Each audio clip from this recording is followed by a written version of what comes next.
Patrick Stevens in studio with us this morning as we continue to chat with all the Division I men's lacrosse coaches throughout the course of the state. And Patrick, only one that is a first-year head coach.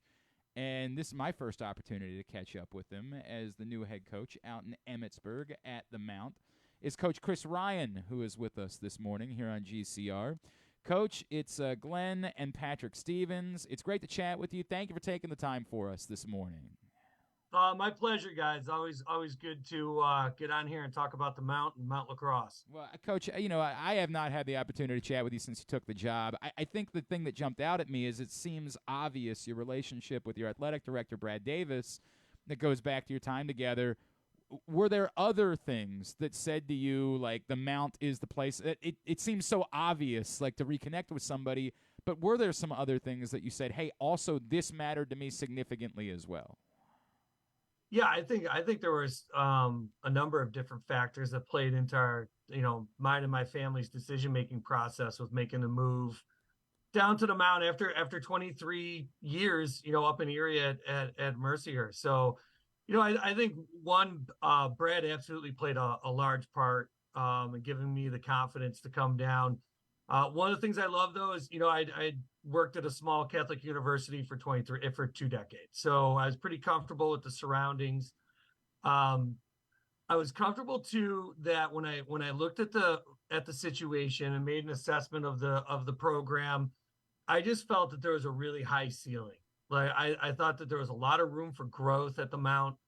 Once I got on campus, I learned that the locker room was full of really good student athletes. So that gave me a lot of confidence also.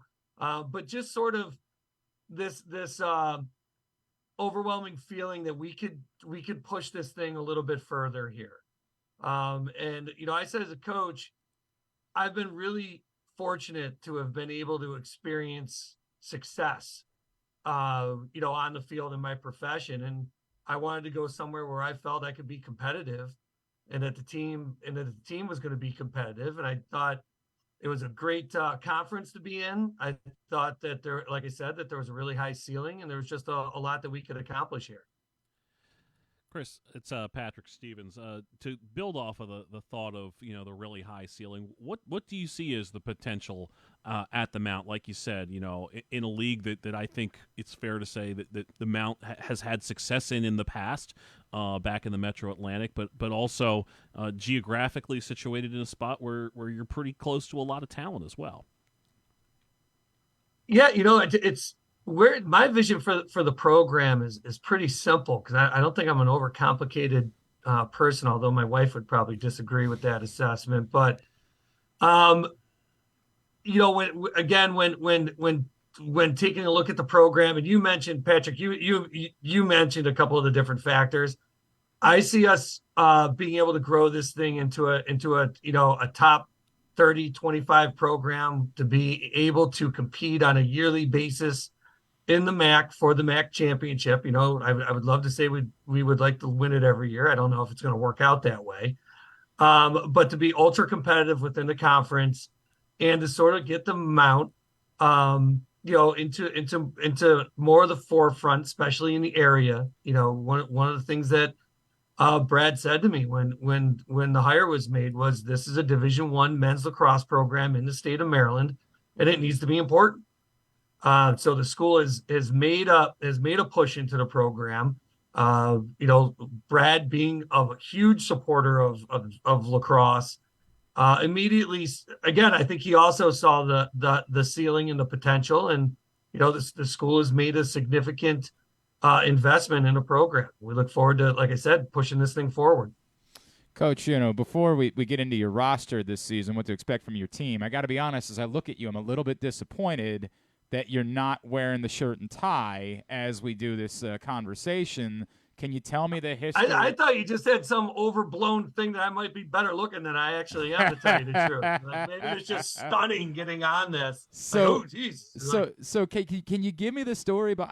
First of all, is it going to continue right at the Mount? And what's the story behind the shirt and the tie on the sidelines? Yeah, it's going to continue. It's part of who I am. The tie was given to me by my parents years ago, and it was with me for almost all my time at Mercyhurst. So the tie, we'll have to see if I'm gonna go at the same tie. But the tie was supposedly blessed by a bishop, and we won a lot of games at Mercyhurst with it. So if it ain't Makes broke, sense, don't fix it. 100%. Oh, I couldn't Yeah, agree more. we with getting this thing up and running and being at the Mount, we need that help on our side.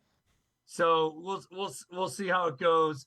Yeah, it started off as to tell you the truth, I'm a Michigan fan, but I always liked Jim Tressel's sweater vest at Ohio State. Okay. So at first there was a sweater vest, and then I just couldn't stick with it because it was Coach Tressel's idea.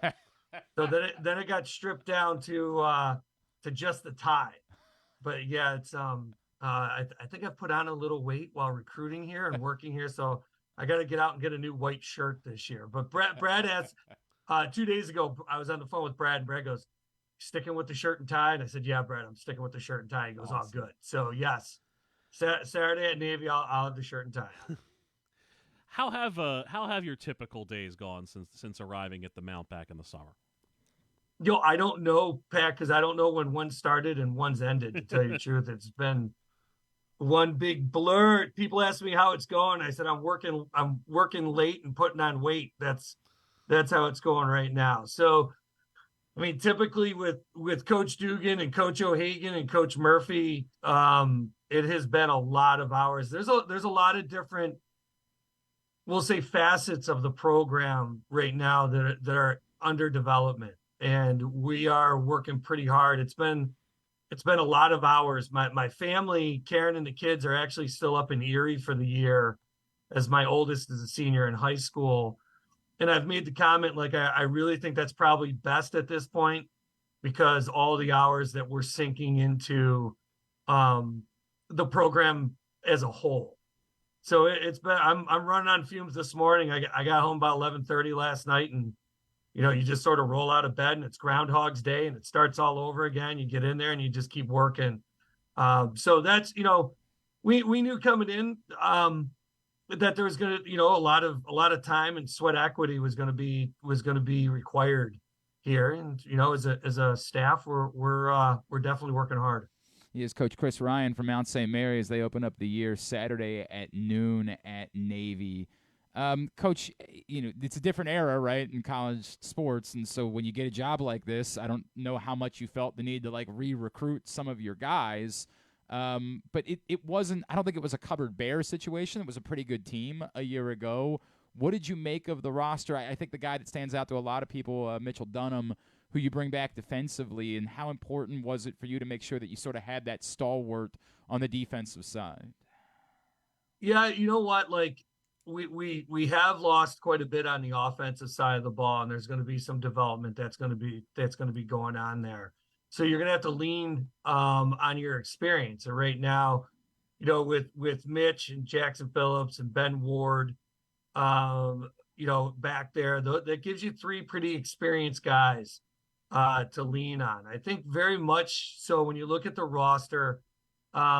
Not that it makes it any different than any other situation at any other school, but I think particularly this year with some of the changes that are going on in the growth, you're going to lean on your older guys to get the job done. And, especially offensively, you have some guys coming back, but we have some older guys who are newer, guys that maybe haven't logged a whole lot of time on the field during games.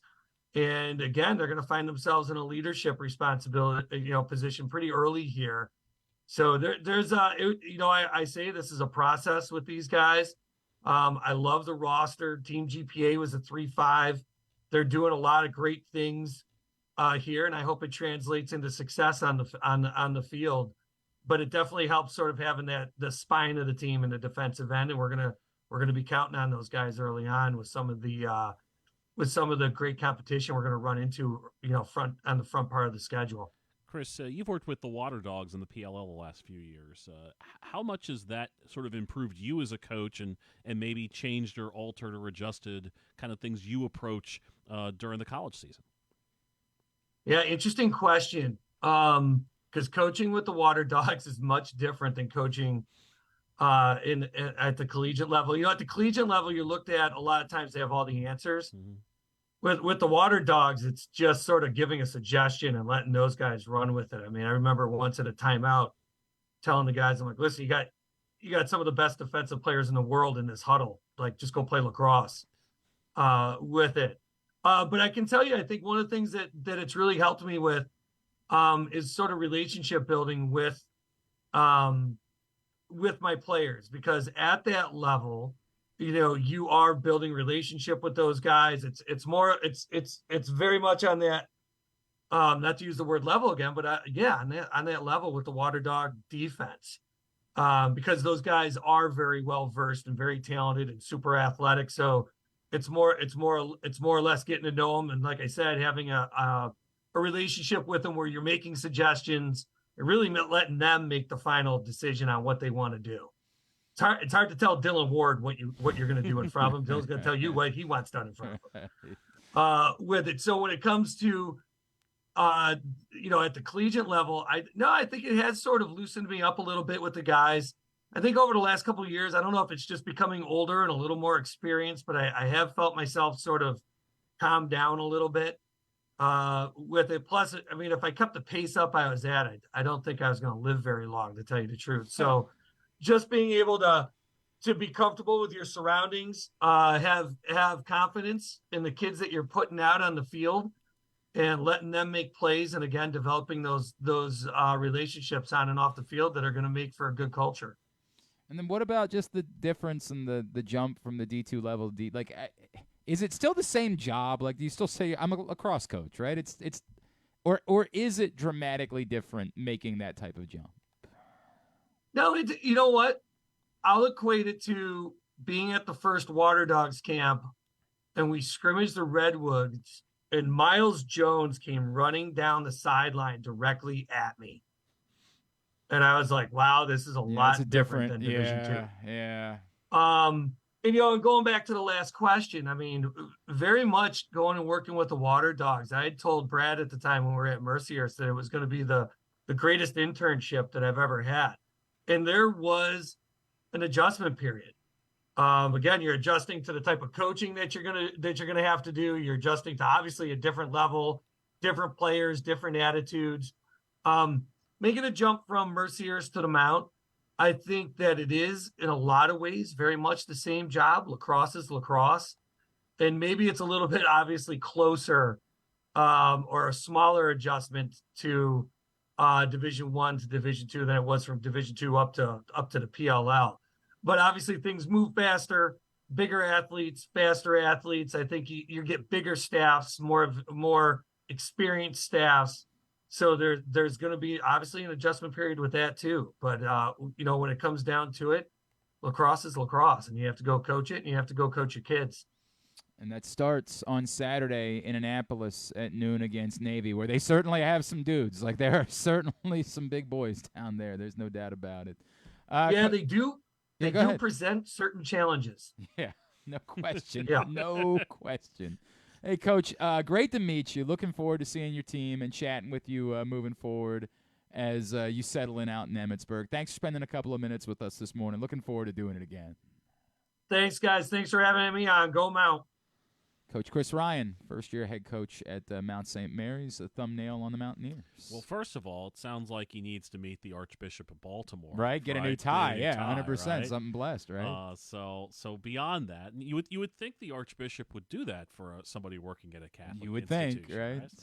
Anyway, I think that that's a multi-year process to get them to where he wants to get them. It's interesting to hear him talk about, the Mount as a top 30 or top 25 program.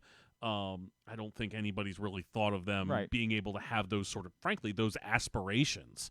They've occasionally picked off a team here and there, and for years and years it felt like Georgetown or Maryland or somebody was always going up there to play. And their schedule got a little tighter because of conference expansion and what have you. But, I think that defensively they could be a pretty good team. There's certainly some things to work with at the offensive end, but also to work on at the offensive end. But, this is not with where Mount St. Mary's is at right now. This is not about this season. This is about a foundational type of thing. and putting yourselves in a position to be able to become a team that is routinely in the mix for the NCAA tournament. I think the Mounts made 2 NCAA tournaments in 02 and 2010, I think it is, or 03 and 2010, something like that. I thought there was one more recent. Why did I think there was one more recent? Maybe there was. I did a quick scan through the record book recently. But I'm certainly not going to challenge your knowledge. Well, I just want to make that abundantly it's clear. funny, when I went through it, I thought I was missing one too. No, you're right. It's 2010. So anyway, it's been a while, and that was that's a game that nobody remembers because it was at Virginia, in the wake of a tragedy down there. That's so. That game was just sort of happened to be, window dressing in a lot of ways to everything else that was going on down there. So it's been a while for the Mount, being a relevant figure nationally for sure, and even as a regular conference tournament participant. They've been kind of in and out of that mix. I think they hosted a conference tournament maybe in 18 or 19 or something like that. But they are there are advantages for them, particularly in the Metro Atlantic. And I think that Chris Ryan is a guy that's won 267 games in 23 years. The guy knows what he's doing. Yep. And so there is a championship pedigree there for him. And I think it's an interesting challenge for him to take on because, quite frankly, he could have kept winning games at Mercyhurst for years and years and years and years and years. So I'm certainly curious to see what he's able to do. You don't see a ton of those D2 and D3 guys get the chance to jump up. I mean, you think about Mike Daly at Brown as one of the more recent guys that's been able to do that. But usually it's a guy like a Morgan at Merrimack that comes up with as they make the jump. But you don't see it. Mike Pressler was a D3 coach at Ohio Wesleyan before going to Duke. But it's easy to pick those things out. It's a little harder, to really see like a string of them or anything like that. So Mike Murphy at Penn was at Haverford's another one as an example. So in any case, certainly interested to see what the Mount is able to do over the long haul. That's not one where you're going to judge this is a success based on year one, unless it's just a wild success and they're in the tournament or what have you. But I think Chris Ryan's certainly somebody that knows what he's doing and a really good hire for the Mount. All right.